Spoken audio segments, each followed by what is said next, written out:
So the first thing you want to determine when you're fishing these laydowns is how deep the fish are. And you can tell that by when you graph by a brush pile, you can tell how deep the fish are in your electronics, and you just want to throw it out there. Remember that treetop is down there and those limbs are going to be sticking up off the bottom, so you don't want to let your jig get so far down that you get into the limbs, but you want to get far enough down that you get down to the crop. Normally about a 9 or 10 count, somewhere right in there is normally where I'll go. Just cast it out there, count 1 1,000, 2 1,000, down to about 9 or 10, and I feel like that gets you down there about 10, 11, 12 feet deep. But the rod's very important here. I use a MHX S721. It's a 6-foot light action rod.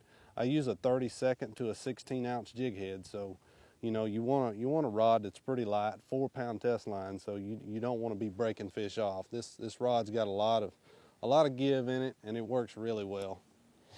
I build this rod with an 8-inch handle. I build it with a wind grip, of course. It's always cold, you know, out here in the wintertime. It may be rainy or whatnot, so that wind grip is very, very important. Like we said, an 8-inch handle. You want a short handle. You don't want a real long handle. It'll just get in your way.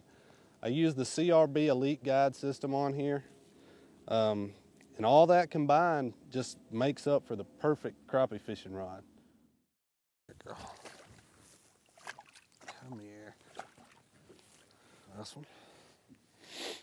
They like to get on these laydowns on these steep banks, but they always like to, a crappie always likes to be close to deep water, I've found. So you got to realize when that laydown comes off of the bank like that, the actual tree, the bushy part of the tree is out here in about 30 feet of water. So these crappie will actually suspend right up in the tops of those trees. Let me put her in the live well right quick and we'll talk a little more about it. You know, sometimes you'll find these laydowns on banks that have docks on them, but the docks are not necessarily a must-have. You know, just use your electronics, find you a school of crappie, and you'll be able to catch them. But first and foremost, build you an MHX crappie rod.